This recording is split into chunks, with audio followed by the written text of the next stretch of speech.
In this episode, we're talking about the silent pain many men go through because they're in relationship with narcissistic women.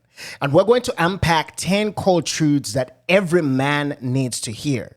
Welcome to the Campbell and Amanda podcast. My name is Campbell. My name is Amanda. And I'm so excited for this episode today because I think we are going to share with you, the audience, something that is happening but rarely spoken of. Yeah, I think so many men suffer in silence because there's a stigma around talking about being abused by their spouse or their partner, et cetera, et cetera. So I think this is a good one to unpack. Exactly. So let's jump right into core truth number 1. Do you want to go? You're not alone and you're not crazy. No, you're not. This speaks for itself. A lot of men are think that they are alone and dealing with emotional, psychological abuse behind closed doors. And in relationships with narcissistic women, you're already questioning yourself. Exactly. You're already questioning yourself. And I think that our society in general, we've done a very bad job about when it comes to creating safe spaces for men to speak. Mm-hmm. Because I can just say, even for me as a man, when I deal with people that may be in narcissistic relationships, they don't really want to talk about it because we have created this ethos of men don't cry, men are always tough, men can handle anything that comes their way. And that to me is just a toxic way of dealing with things. I agree. On some level, I agree that women have a similar stigma. Mm-hmm. Segments of women, I guess I should say, but men overall, that is really the general standard. Yeah, because we really don't want to talk about weaknesses because, again, we have been brought up in a society that says you're the man, you wear the pants, you are supposed to be in control, not just of yourself, but of your household. And how dare you allow a woman to control you? Right. Yeah. Yeah, and so we just want you to know you're not alone and you're not crazy.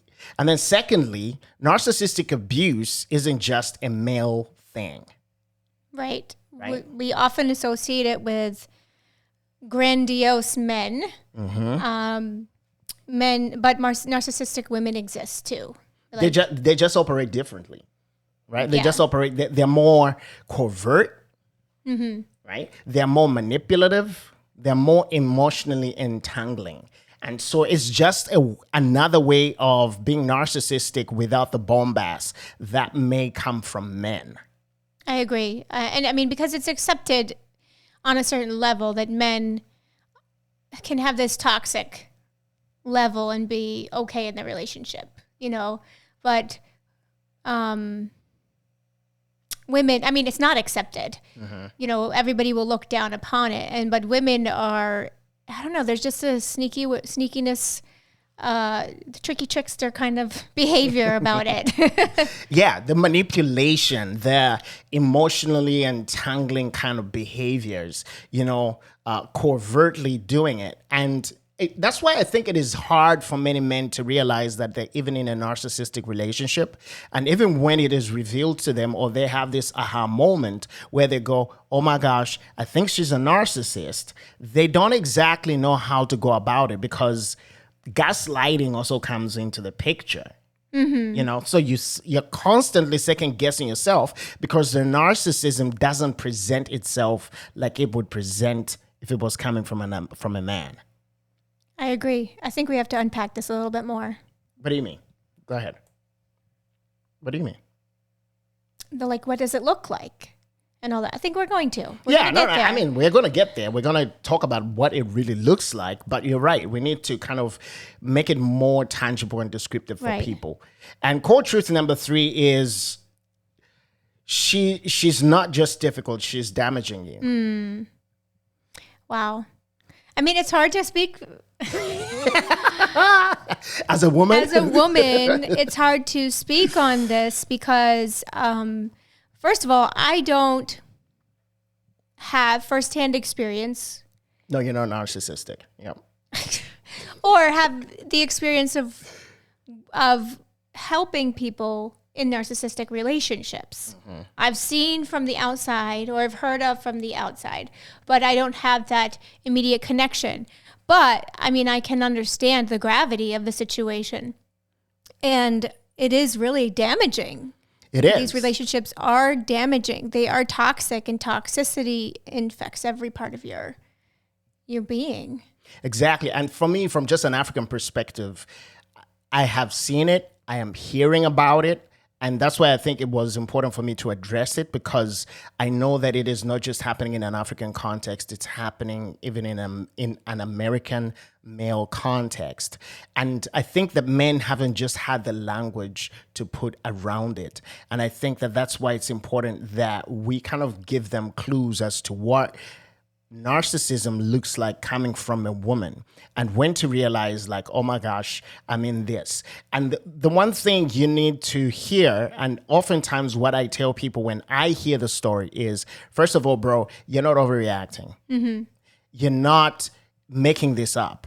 You're actually experiencing narcissism coming from a woman, but it just looks different, and that's why you're having a hard time with it. Yeah, if you constantly feel like the problem, if you're second guessing everything you do, that's by design. That's on purpose. And that kind of woman wants to keep you off balance so she can stay in control. And I think that we really need to shed this light on it so people can feel a little freedom to put a name on it. To put a name on it. In their own relationships, if it applies, that they put a name on it. And oftentimes what happens is that the second guessing of your decisions also plays out in that she may gather around herself a tribe of supporters, right? People that both of you may confide in, but she will be quick to go to them first and paint you in a bad light. And therefore, when you bring up the issues going on in your relationship, she's already won them to her side, and therefore continues to put you off balance. Right? And I think that is, again, it goes to that manipulation that most people miss when it comes to this. And I think narcissistic people tend to see an easy target in a sense.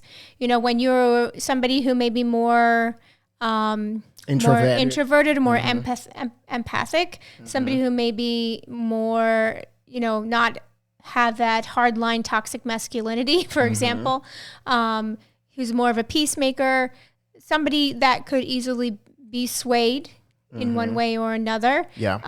I think they read the signs and they see that as somebody who would be an easy target, not necessarily like they're looking for a target, but they're looking for somebody that they can control.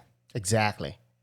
So core truth number 4, right? We're on number 4 now. Yeah. She uses your guilt against you.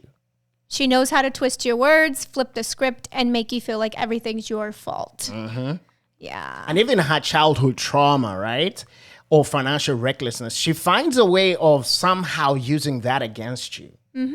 Right? So it goes back to this manipulation where she begins to use her past to put you in a place where you feel guilty about confronting her, even about her own narcissism. You're the scapegoat for everything. Exactly. And you always feel like you're on the back foot, like you're always in this defensive posture. And that's how you know that this is not a healthy place to be.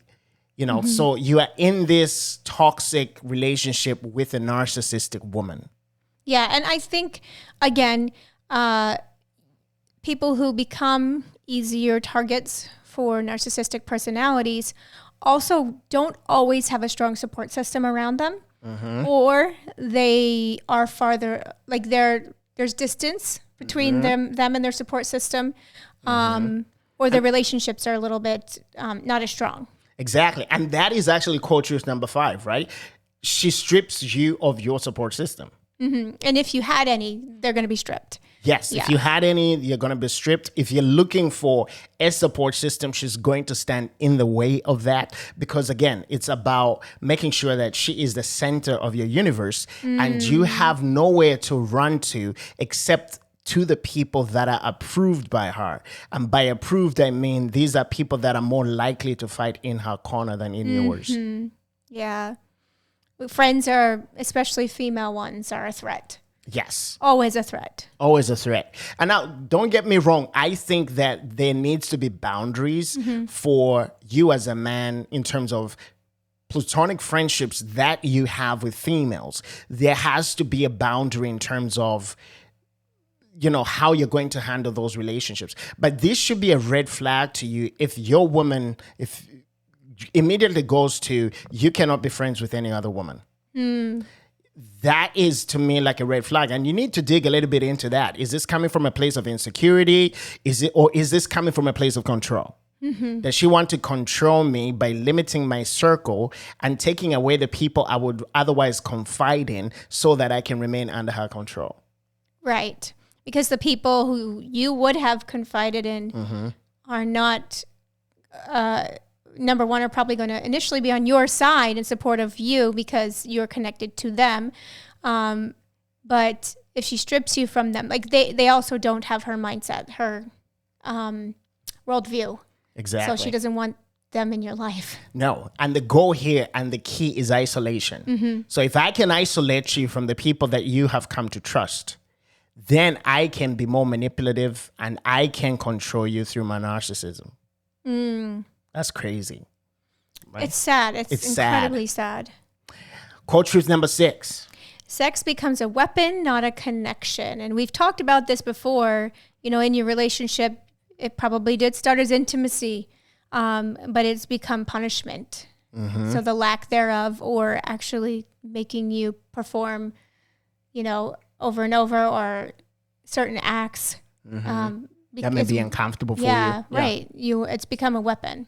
Yes, and affection really is withheld.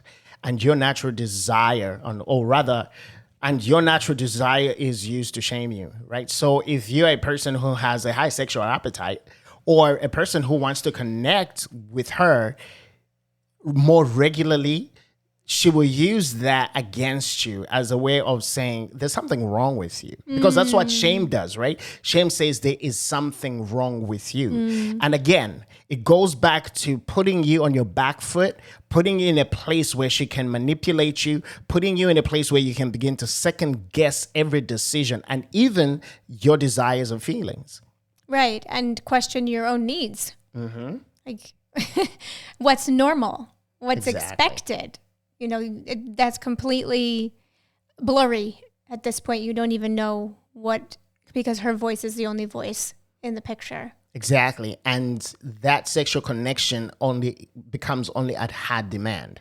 When I want it, I get it. When you want it, we got to talk about it. Yeah. That is classic narcissistic control. All right. I hope this is helping somebody. And I'm hoping that the guys that are listening to this, if you're in a relationship with somebody who's a narcissist, you're going like, that makes sense. Right. Yeah. And that you can really start to put a label on it in the variety of situations. Oh, I feel isolated. Oh, yes, that is true.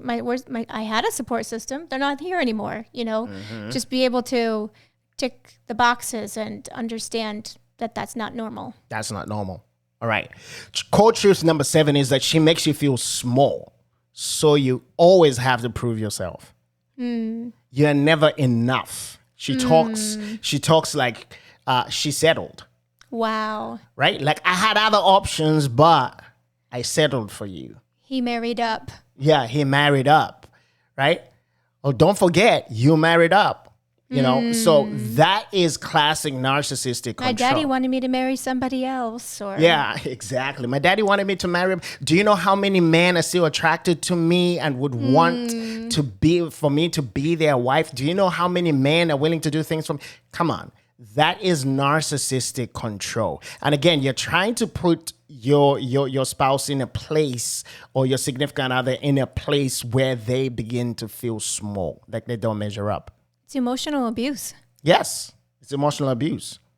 Yeah. And then as a result, you start working harder. You try to earn her love, respect, and approval, which will never come. No. You're never going to meet the standard. The standard keeps changing. Yes, the goalposts keep moving. Because once you start doing the thing that she says was missing, then it becomes something else. and become something else. And when you begin to notice that pattern, just know that you're in a relationship with somebody who's a narcissist, somebody who is actually manipulating you emotionally. And now, hopefully, you have some language to put around this. Exactly. All right. Core truth number 8. You're treated like the help, not a husband. Wow. I mean, it's a partnership, this isn't a partnership. It should be. It should be. But now it's a job. You know, you not only are you walking around on eggshells, you're getting your honey-do list. And you're reporting back on everything you do. Always seeking permission. Right? Always seeking permission. Can I do this? Can I please go out with these people? Can I please buy this? Now, don't get me wrong. I think that those are boundaries that must be set in a relationship.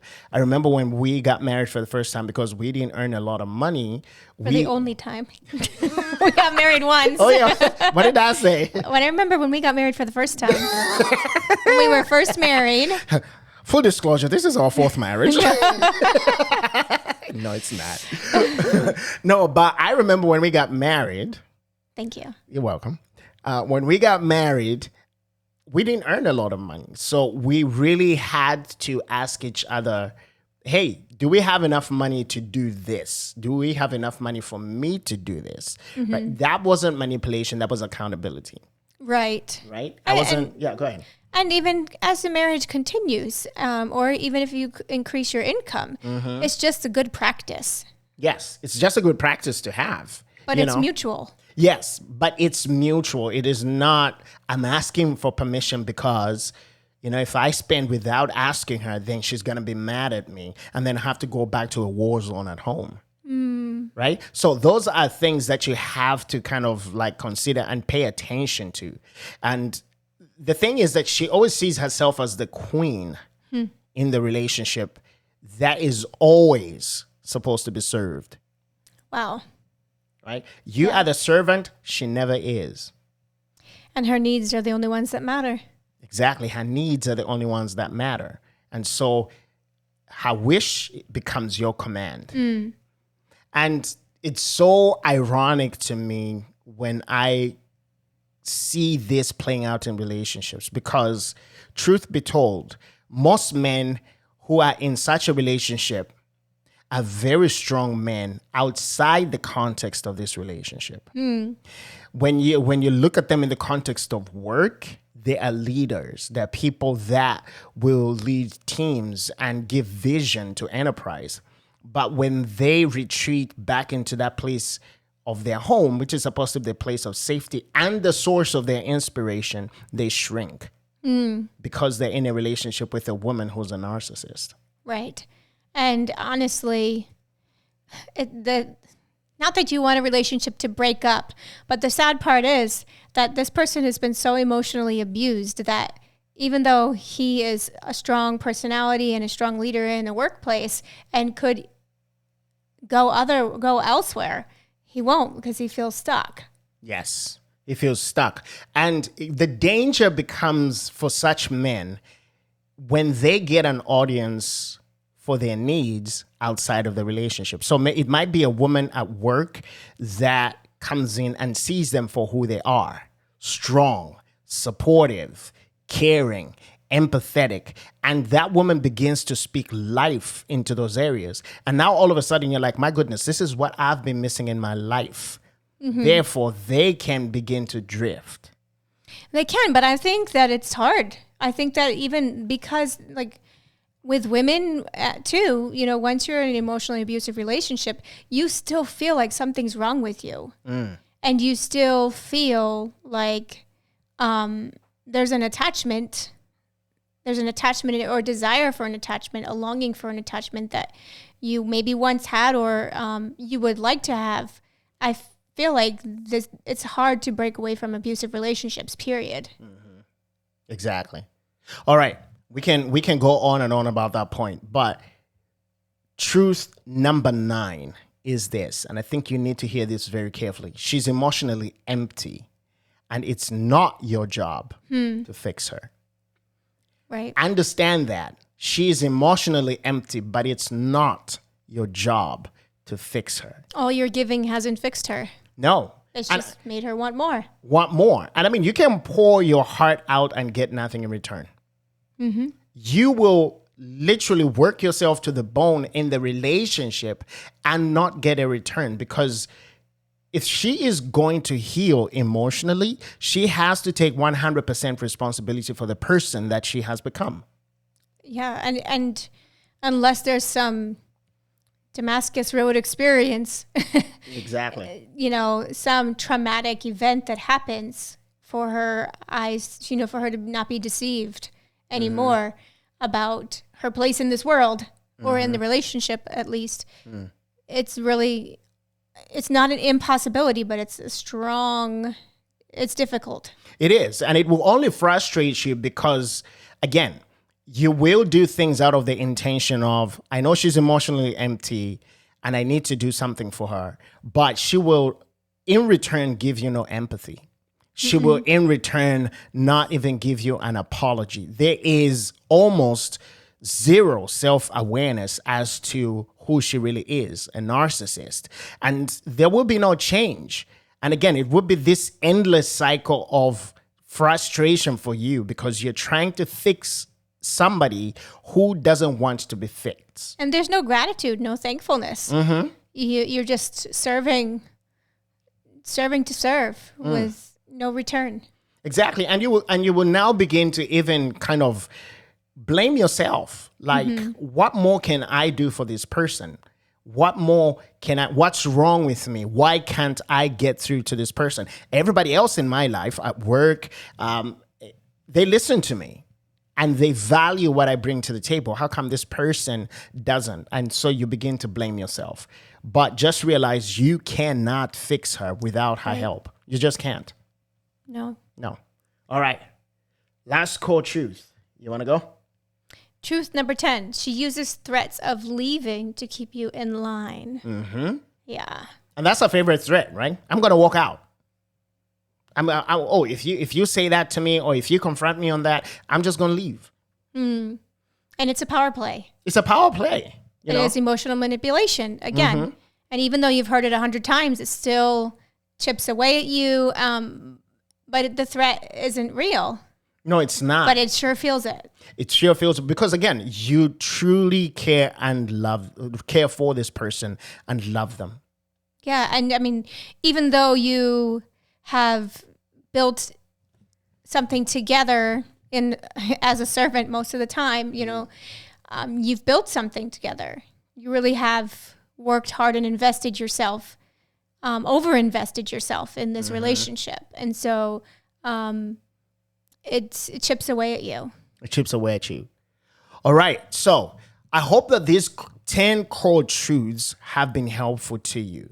And the reason we really wanted to just even begin having this conversation is because we see so many men suffer by themselves and suffer in silence and honestly don't know if anybody out there actually understand what they're going through.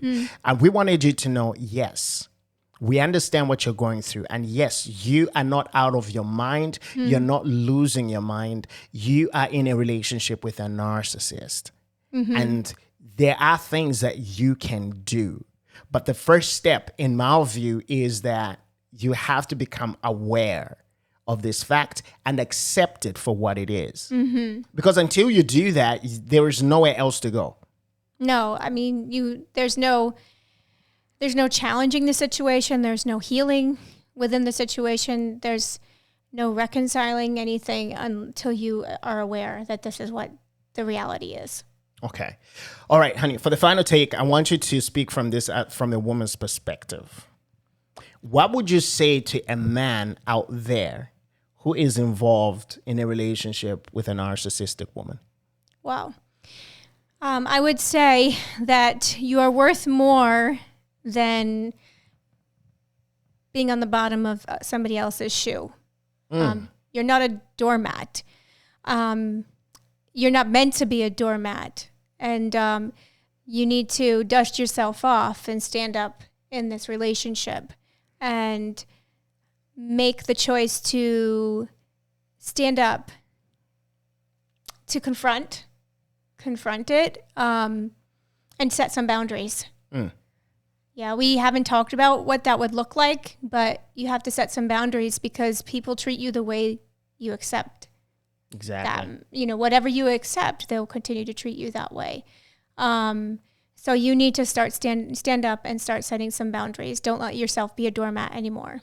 Exactly. And my final take for you guys is really it's very simple. And I mean, if any of this feels familiar, it's time to stop, first of all, blaming yourself. Remember, you're not broken.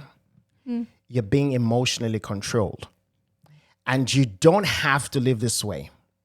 There is help out there. Healing is actually possible. And that's why next week we want to share a different perspective, because not every woman who hurts you is actually narcissistic. And not every painful relationship is abusive. And we just need you to hear that. But in the meantime, I think the self-awareness that you need right now, if any of this resonates with you, is to at least even entertain the possibility that you may be in a relationship with a person who is a narcissist. Right. And if they are that way, there is a certain level of understanding and empathy that you need, and also some strategies and tactics that you can begin to employ. And we're going to share that with you next week. But in the meantime, we have a lot of videos here on our channel talking about different forms of personalities when it comes into relationships. And the next one that I really want you to pay attention to is this next one on avoidance. And I want you to look at it from the perspective of yourself. Are you an avoidant and therefore unable to really tackle this issue of the narcissistic woman in your life? Or is it the other way around? All right. So next time we're going to dive into a different perspective. But in the meantime, we want you to watch this next video. Until next week, God bless you. Bye-bye. Bye.